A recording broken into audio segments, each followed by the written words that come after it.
Hello बच्चों, तो चलिए अपना प्रश्न पढ़ते हैं। नीचे दिए गए किसी कण का त्वरण तथा विस्थापन x के बीच संबंध में से किससे सरल आवर्त गति संबंध है। चार विकल्प दिए गए, इसमें से अपन को बताना है कि कौन सा विकल्प सरल आवर्त गति के लिए प्रयुक्त होता है। तो चलिए प्रश्न के लिए मुख्य अवधारणा की चर्चा करते हैं। मुख्य अवधारणा, तो देखिए अगर आप अपन बात करें कि सरल आवर्त गति क्या होती है, तो देखिए सरल आवर्त गति, तो यहाँ पर अपन एक पेंडुलम लेते हैं। ठीक है, पेंडुलम होता क्या है कि कोई भी एक एम मास का द्रव्यमान, एम द्रव्यमान अगर किसी डोरी से लटकाते हैं जिसकी लंबाई एल है, तो इस प्रकार जो यहाँ पर अपन के पास प्रयुक्त होता है, इसी को अपन क्या कहते हैं, पेंडुलम कहते हैं। अब देखिए ये पेंडुलम जो है ये इसकी माध्य स्थिति है। माध्य स्थिति का मतलब यहाँ पर ये साम्यावस्था में इस पर लगने वाला कुल बल क्या है, शून्य है।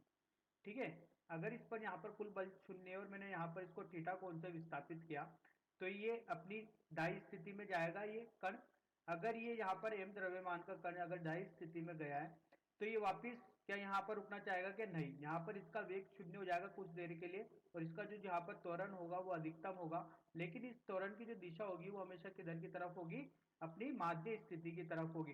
तो ये कण यहाँ पर वापिस, जैसे ये कण इधर से इधर आया, ठीक है, तो ये कण जैसे इधर से इधर आया, विस्थापित हुआ, तो यहाँ पर कुछ देर के लिए रुका, इसने त्वरण की दिशा बदली और ये किधर की तरफ कर दी, माध्य स्थिति की तरफ कर दी। अगर अपन दूसरी तरफ की स्थिति की बात करें, तो अपन ने इसको इधर की तरफ विस्थापित किया। ठीक है, तो अपन ने इधर की तरफ इसको कुछ विस्थापित किया, तो ये कण वापिस यहाँ पर जाएगा, इसका वेग शून्य हो जाएगा, त्वरण अधिकतम हो जाएगा, और त्वरण की जो दिशा होगी वो किधर की तरफ होगी, माध्य स्थिति की। मतलब अपन ये बोल सकते हैं कि जब किसी भी कण को अगर अपन विस्थापित करते हैं उसकी माध्य स्थिति से, तो यहाँ पर उसका जो त्वरण होता है वो हमेशा माध्य स्थिति की ओर इंगित करता है, मतलब उसको हमेशा माध्य स्थिति की ओर लाने का क्या करता है, प्रयास करता है। तो ऐसी गति को अपन क्या बोलते हैं, सरल आवर्त गति बोलते हैं। मतलब अगर मान लीजिए यहाँ पर अपना एक कोई कण रखा हुआ है, ठीक है, और इसको मैंने कुछ एक्स विस्थापित कर दिया, तो ये कण यहाँ पर आया।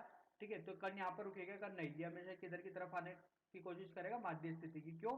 क्योंकि माध्य स्थिति की तरफ आने के लिए इसलिए कोशिश करेगा क्योंकि यहाँ पर इसके पास एक पुनर्विस्थापन या प्रत्यानयन बल लग जाता है, जो कि इसको हमेशा किधर लाने की कोशिश करता है, माध्य स्थिति की तरफ लाने के लिए कोशिश करता है।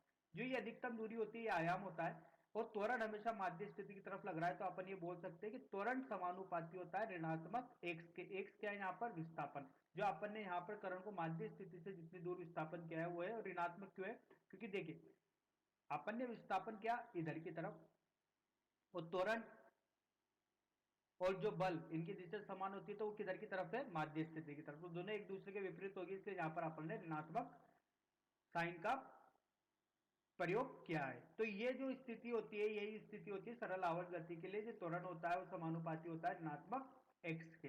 तो चलिए बच्चों, अब अपने प्रश्न के हल पे चलते हैं और देखते हैं कि अपन को यहाँ पर बोला गया है कि कण का त्वरण है ए है तथा विस्थापन एक से इनके बीच में संबंध। तो संबंध देखते हैं, यहाँ पर पहला विकल्प है अपना ए बराबर 0.7 तो ये विकल्प गलत है क्योंकि यहाँ पर ऋणात्मक चिन्ह नहीं है।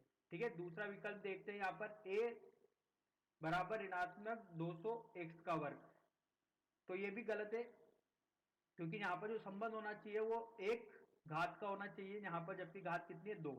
तीसरा देखते ए बराबर ऋणात्मक 10 तो हाँ ये अपना संबंध सही है, क्योंकि देखिए जब यहाँ पर अपना संबंध ए समानुपाती ऋणात्मक 1, तो समानुपाती का यहाँ पर जब चिन्ह हटाते हैं तो एक नियतांक मिलता है जिसे अपन बोलते हैं के।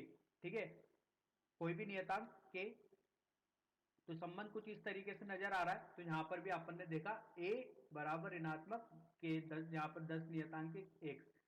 चौथे की बात करते हैं तो a बराबर 100 की 100 एक्स की घात 3, तो यहाँ पर ये भी कैसा है, 3 घात का फंक्शन है, तो ये भी संभव नहीं होगा। तो अपना कौन सा विकल्प सही है, सविकल्प सही है। तो बच्चों आशा करता हूँ आपको यह समझ में आया होगा। धन्यवाद।